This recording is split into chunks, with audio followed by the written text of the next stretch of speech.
What's up, guys? Welcome back to the Team Solemn Circus live video. On the left side here we have Labrynth, a deck that can play very well through both Mulcharmies, as well as going to be able to play a powerful card like Impulse. And then we have on the right side here, we have us playing the Fire King Azamina deck. This is my first time taking this deck to a locals. This is going to be round 4 at the locals there. We are currently 3-0 on both sides of the field. Before we dive in, over to like, comment, subscribe, helps me out a lot. And if I make any misplays, let me know in the comment section down below. Helps me become a better player. We are going to be seeing Labrynth going to start off with a Aria. Going to be able to set the Welcome Labrynth. They did it when the die rolled, therefore they're going to go first.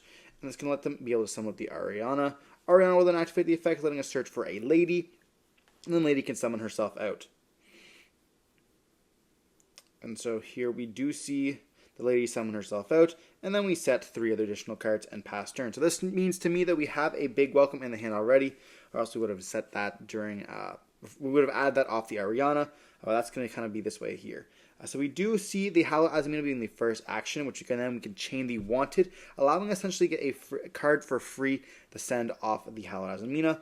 We don't need to go up for the one that lets you search, the Ultra. You can go for the Silvera instead right off the bat. So we do choose to go up into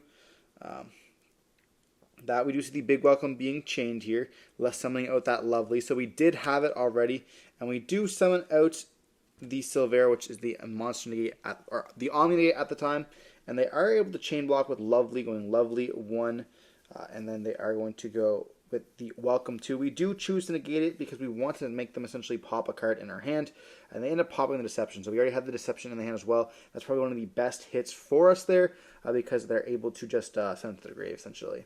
I mean, we weren't going to use it anyways. We also have another Diabellstar in the hand, so our hand was pretty filled with the Azamina cards. We are going to be setting the OSS, but yeah. And so we now have another option. We can go for the other one, or we can go right back into a Silvera because we did bounce back to the extra deck with the Hallowed Azamina back in the hand, and we can go for a normal summon. We can, activate the effect, send it again, and then go up for a normal summon of the Ponix. We aren't playing Snake Eyes Ash in this build. I will mention that. It is a pure Fire King and the Azamina cards. We did not throw in any of the Snake Eyes stuff. We do activate the Hallowed Azamina, sending that OSS, allowing us to summon with the Ultra here. This is going to let us search for a Wanted, and also let us kind of link climb.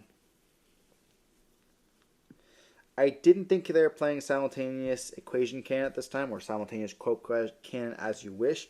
So that wasn't really a thought process in my head, with the Azamina getting banished. I should mention we do search for another Wanted. So now we have 2 Wanteds in rotation, the OSS as well as Hallowed Azamina and the Deception. And we are going to be seeing the Diabellstar being put back to the bottom of the deck with the OSS, and then OSS will be put to the bottom of the deck with the Wanted, allowing us to essentially draw and then search for that Poplar. We are not Poplar, but the Ponix. We do normal summon the Ponix, activate the effect, and then we can search for any of our spells. Most likely searching for the Sanctuary, which can then place us island on the field. I always find myself shuffling after I search that as well. It never ever stops, does not get resolved. So it's always interesting that I tend to find myself doing that. But we're going to be seeing Sanctuary going to be activated there, which is going to allow us to place. And we did hear them count at the time, saying that's 14, or it'll be 15, I think they said. And so at that time I was like, oh no, we have a simultaneous Equation Cannon here that can be activated. Now we have to be careful with this because we don't want our Ponix, nor do we want that copy of the, whatever its name is, the Relago to be banished. So it's kind of important that we did pay attention to that. It is kind of important. Now it's a little bit harder for them to do a 6 or a 1, but we do have that Diabellstar on the field, which is going to be a 7. So we kind of want to get rid of those to let us start going up to link plays now. We are thinking on this, okay, what do I do? We have to leave a fire on the field. So, we are going to have to start popping the back row, trying to hit a card. We have the Wanted in the hand. But I'm like, maybe they're just trying to throw me off. Do I really want to go for that? Go up for the ability to, send. So we're trying to go for our Nightmare Phoenix here. But, it could just be a well-played trick. They still have 3 back rows set, which is pretty big, but there's also a world where we can go up into Sunlight Wolf, and then go up into Nightmare Phoenix. But we do go up for Nightmare Phoenix right away, and we send the Garunish to the graveyard, leaving the Wanted in the hand. And we do pop that simultaneous equation cannon there. So we did hit the right target, of course. And then we're going to go for the island. Island's now going to be able to destroy the Ponix. And because we already have the Garunish in the graveyard, we can actually search for a Kieran here. Which is going to be allowing us to kind of play through some other cards as well. If we did have an Imperm set, it most likely would have been already used, but still can be quite nice. We end up searching for an Arvada. And that's because we're going to be seeing the Garunic summon itself out. That's going to destroy a Kieran from the deck, which doesn't give us access to the Kieran here. I should mention that if we had another fire in the hand, we could have searched for the Kieran, but this is actually the exact same thing. So we're going to be sending the Kieran. Kieran can then summon out the Arvada from the hand and then pop additional card on the field, and having us a monster negate as well. So kind of nice that we get to pop a additional back row. And they do chain a Trap Tricks to this, to the Kieran activation, I should mention. And that's going to set a big welcome. So now we have two big welcomes that are going to be kind of dealt with. And the last one is on the field. So if we find a way to get rid of that lady as well as get rid of that big welcome on the field, it's going to be a really easy time for us. So we summon out the Arvada, and then we destroy the Ice Dragon's Prison. But they did set off the lady that turned, and we knew they couldn't activate it. It's just a very problematic card. Banishing our cards on the field, they can sometimes banish the Garunics as well as the chicken in the graveyard, the Ponix, which can be quite crucial, or even hitting one of the Azamina cards can definitely help out as well. The Silvera, once it hits the graveyard.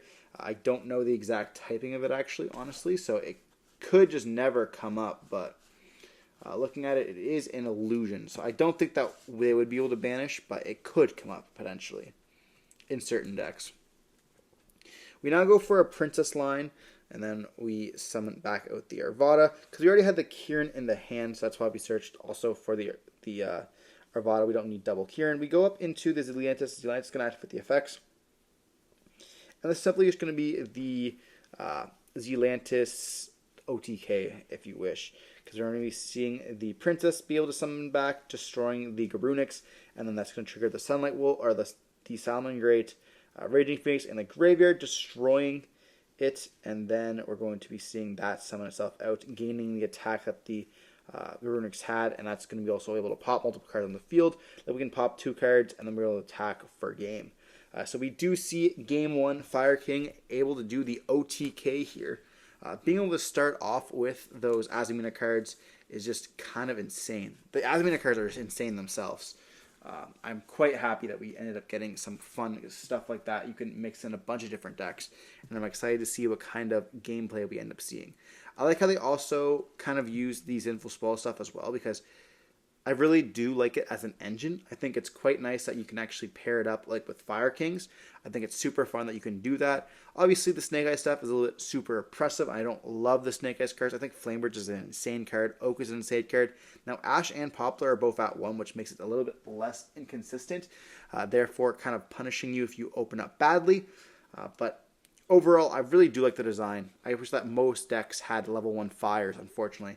So maybe we could see a little bit more of that engine, or maybe something else, an engine for other stuff, like maybe a level 4 dark.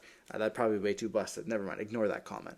But we're going to be diving on to Game 2, where Labrynth's going to be going first, once again, obviously, setting 4 cards and then passing. Now, before the end phase, we do try to go for Kieran, going to be destroying the old Garunics in our hand, which can then trigger the Ponix in our hand as well to summon himself out, then search. And we search for a copy of Skyburn. Now, Skyburn is going to be an amazing card against the Labrynth deck, just to be able to pop the multiple cards on the field, especially if it's like not cards that can activate at the time. And then we also have the Garunics going to be summoning itself back out and trying to destroy. So we have 3 cards that we can destroy here, and the Kieran will be able to summon itself back and destroy another card. So we have a way to pop all 4 of their cards, which is going to be pretty crazy. So we are going to be seeing the Garunics, and I do ask, does it activate on the field as well to blow up everything? And he does say yes, but we ask the judge that is playing. It is because of the semicolon. We do take up the card and we read it out loud, which you guys should all do if you guys do not know the ruling. Definitely pick the card up and then read it. That's going to be your first step when you don't know what the card ruling is. And then, of course, don't be scared to ask the judge. That's what they're there for. It does say to summon this card from the graveyard when you do ... destroy all their monsters on the field. So it will activate, and then we do decide the chain Skyburn there, destroying all 3. And they are going to target, or they're going to flip up here, and they do chain Imperm on the Kieran, and they chain a Welcome as well. So it's going to summon out the lady there. There's no really point of activating the Imperm, and we see the Terrors as well going to the graveyard. And then we are going to activate the Kieran effect here to be able to summon out and then blow up. Now we can summon out the Ponyx if we want to. It's going to allow us to get a search, but they do chain an Impulse to that because they are going to be able to set a trap off the lady. Therefore, it's just worth doing. So they do negate the Kieran with the Impulse, and then I can let them set the lady with lady from the deck. Obviously, you're going to let it resolve because you're going to negate it with the trap because you get to set another trap from the deck. And then we do activate a Deception. Now we can start playing the Azamina card, which is what I really love about this deck. They have the bridge towards it. You have those powerful Fire King cards, and you have also your Azamina cards, which are also just cracked as well. We tribute off an Ulcanix, which is one of the brand new cards for the deck. And then we get to activate the Hallowed Azamina, going to be able to send the Deception to let us summon out the Searcher, the Mulligan Ratio or whatever it's called. That's going to let us search for Wanted, which now gives us access to the Diabellstar, which we are going to activate. And then we have only one card left in the hand other than Diabellstar, so we're going to be sending that to the graveyard for Diabellstar. We have the OSS. We can OSS here, send the Rolling Gatio, whatever it's called, send out the Ponyx. Ponyx then search for the Sanctuary. Sanctuary can then place the island, and we have another send for that Diabellstar now. Also important to note that we can go into the Hallowed Azamina, adding it back to the hand, and we could just set another Wanted if we wanted to, or we can banish first. So we send the Diabellstar, we send the Sanctuary for the Diabellstar, and I believe we do set a Wanted, and then we do send the Wanted for the Hallowed to go up into the Silvera, which is going to be a Omni Negate, and they just have one card in their hand that we have to worry about, and that's going to be kind of the only live card they have. So here we can pretty much try to go a little bit of a combo to kind of pop the stuff. We do go Island Destroy, search, summon out the Garunix. Garunix then you'll be able to activate the effects, destroying the Arvada. Arvada can then summon out the Kieran, and then we're going to go Battle Phase Attack, and it is boosted there. And then Silvera as well as the Diabellstar and the Kieran will be able to clear. And I don't think it's exactly game. I think they're left with a little bit more. Yes, they do not have game on this. We are pretty close. It's 19, 25, and then 24, and I think that's like 900 as well. So, but we look in our graveyard to see exactly what we have. They have the set that we know what it is off the lady. And so we're going to be worrying about a top deck and another random card in the hand. But they're not really doing anything much there, which is going to be kind of indicating that it's not going to be that good of a card. It could be maybe a one of the furnitures. We do go up into the new Garunix there, your big Garunix, whatever you want to call it. That's going to allow us to pop one of the spells and traps on the field by gaining it, which is just like so worth it. So we do pop the Simultaneous Occasion Cannon because they're going to try to fire that off right away during their start of the turn. This is going to allow us now to have essentially 2 turns because they are going to be able to have to set the card. We negate it with the Silvera, and then we can summon it back out, as well as they have to deal with the Garunix on the field. We do reset the Deception because it is going to do it, and we didn't do the Wanted draw, which we should have done, and then we add back the Ponyx to the hand as well. And then that stupid Garunix thing is going to summon itself, wiping our entire board, which we did kind of forget about, but we do still have the Garunix Eternity, as well as a Diabellstar, being able to send the Ponyx to summon itself out. And then we're going to be activating the effect, summoning out all of them here. We now have a Monster Gate on the field as well, and then we have the Garunix. Now, looking back, I probably shouldn't have activated Grunix here. There's no real point of doing it. We destroyed it, and all connects just to destroy it, but we should just left it in the deck. And Diabellstar is going to be setting the wanted as well, by the way. But we now just kind of have a little bit of a weaker deck because your island will have less targets to search. Now, it doesn't necessarily matter that much because we are like in a very winning position, as well as, you know, we're not playing any of those Snake Eye cards. Therefore, we have a little bit more Fire Kings in our deck.